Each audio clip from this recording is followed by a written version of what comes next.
In his first campaign event since Sunday's apparent assassination attempt, former President Trump will host a town hall tonight in Flint, Michigan. In Philadelphia moments ago, Vice President Harris wrapping up her interview, her sit-down with an event hosted by the National Association of Black Journalists. Try to bring you some highlights of that here momentarily.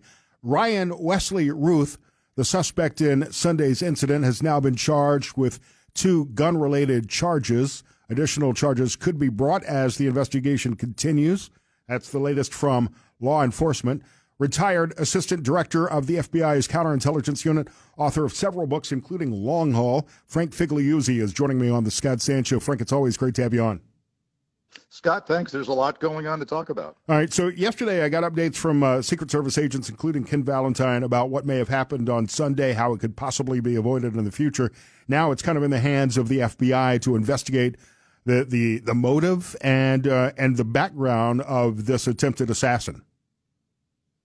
Yeah, indeed it is. So there's a couple of things going on simultaneously.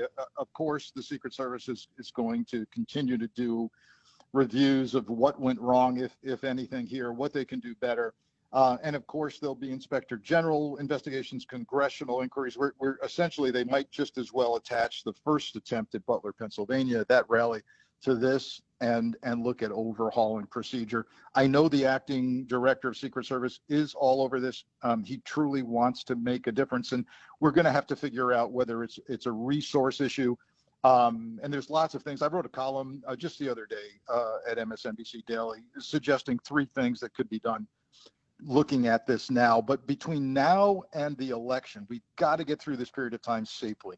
We can't have some election screwed up before we even vote. And so that means we're going to likely see an injection of Homeland Security agents in large numbers into the Secret Service.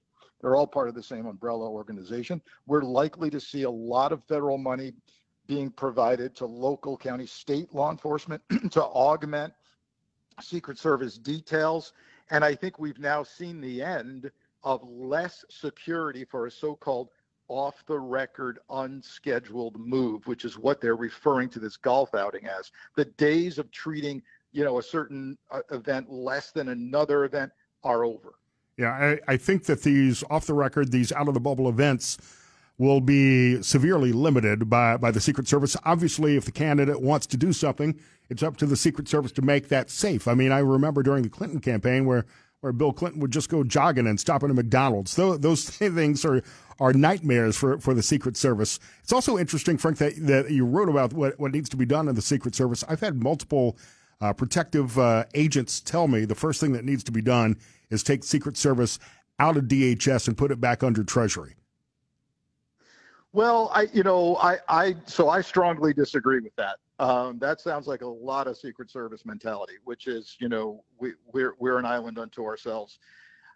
Here's why. You have a lot more flexibility to pivot and surge resources when you're part of a much larger organization like Homeland Security, a massive organization filled with various federal agents, number one. Number two, the accountability is much stronger when they're part of a law enforcement intelligence organization, which is not really Treasury's primary mission. Number three, as I suggest in my column, it is past time to relieve the Secret Service of its other investigative responsibilities, which are remnants of its days, the old days in the U.S. Treasury Department. They still work violations that involve financial instruments, counterfeit currency around the world, U.S. counterfeit being brought into the United States. They do everything from child porn to credit cards and bad checks. They've got to stop doing that, and they cling to that investigative history because they just want to be considered more than security guards. But nobody thinks the Secret Service is just a security guard agency. They are highly professionalized. They need to focus on their mission, and we can divvy up their other investigative responsibilities amongst other agencies. Law enforcement agents are putting their life on the line every day. Secret Service, truly that's their job, is to stand in front of a bullet. And I've mentioned this a few times. I don't want to mention his name because it's not been part of public record yet, but one of the agents at the first attempt in Butler, Pennsylvania, One of the first agents on the stage to throw their body on top of Donald Trump was a graduate of Sylvania Northview right here in the Toledo area, and that's something that we should be proud of. Hopefully he is recognized very soon for that. I'd love to give him the public acknowledgement, but these Secret Service agents, they should be an elite protective detail because they're putting their life on the line every day. Frank Figliuzzi, former Assistant Director of FBI Counterintelligence. Frank, love your input on this investigation. This guy, this Ryan Wesley Ruth, seems to have some weird I mean, I think he tried to present himself to be much more important than he actually was, but he certainly has ties to Ukraine and other foreign governments. Is counterintelligence, counterterrorism involved in this at the time? You know, this is interesting. You're talking about a man who really has illusions of grandeur. His social media and his personal life are all about thinking that he somehow can impact global conflicts. He can go save Ukraine. He's embellished his role in Ukraine, by the way. He was never part of the actual approved fighting forces, civilian fighting forces that people recruited from elsewhere. Over 100 charges just in the state of North Carolina alone, including possession of a fully automatic machine gun, resisting an officer, hit and run, on and on and on. This is a man who obviously should never have had a gun in his hand. In fact, he's being held on charges of felon in possession of a weapon, in addition to the obliterated serial number on that weapon. I find it interesting that here we are in these days where this kind of thing has been automatically worked. If you really listen to the details on the public press conferences, it's being worked by the National Security Division at the Department of Justice. That means they just automatically start the case believing this is likely some form of domestic or international terrorism. You shouldn't read anything into that at this early juncture, except that this is the society we live in, where now this happens and we just figure, yeah, we got to explore the domestic and international terror connections if they're there. All right. So what's the FBI's role moving forward, if there is one, in the protection of a sitting or a former president, a candidate? Can the FBI advise the Secret Service, or are they still so siloed that now the FBI will investigate and leave it up to the Secret Service to change the way their protective methods? Yeah, good question. So on the one hand, there is a deliberate siloing with regard to an investigation of an incident against a Secret Service protectee. That's actually codified. That's deliberate to make sure that the Secret Service is investigating itself, perhaps even covering something up. So you have this independent agency by law that has to come in. That's the FBI. But your question raises a larger issue, which is we've got to ensure seamless intelligence sharing with regard, just as we do for international terrorism, and it's been quite successful. We've got to do that for protective detail. Now, the Secret Service has a great intelligence division, but the FBI is out there also every day encountering dangerous people, and we've got to ensure that there's some seamless connectivity and that they're aware of what the FBI is aware of, and vice versa. That has to be honed even better today.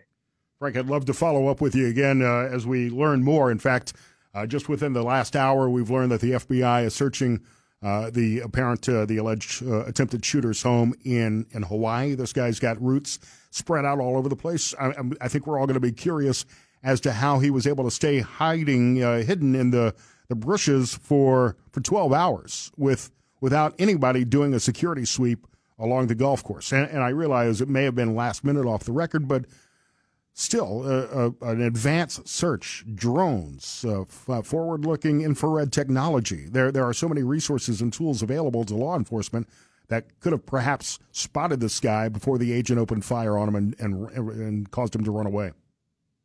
Totally agree. We've got to stop treating a nominee differently. And I understand they've got categories of security levels. But listen, in this day and age, the primary nominee for one of the major parties has to be treated like he is the primary protectee and a VP or a president. There should be little to no distinction except for the comms package that travels with an actual president.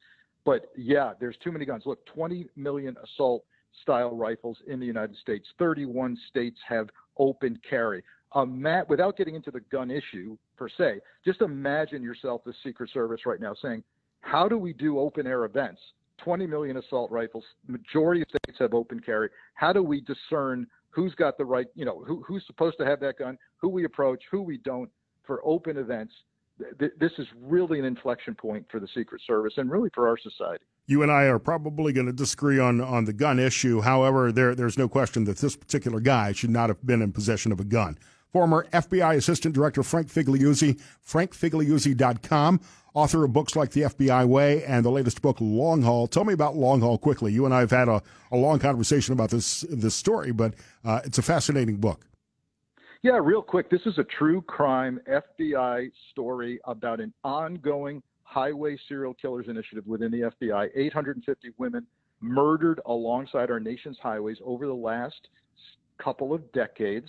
FBI says it's long-haul truckers. They're looking at 400 suspects in the long-haul trucking community, 25 truckers already in prison for serial murder.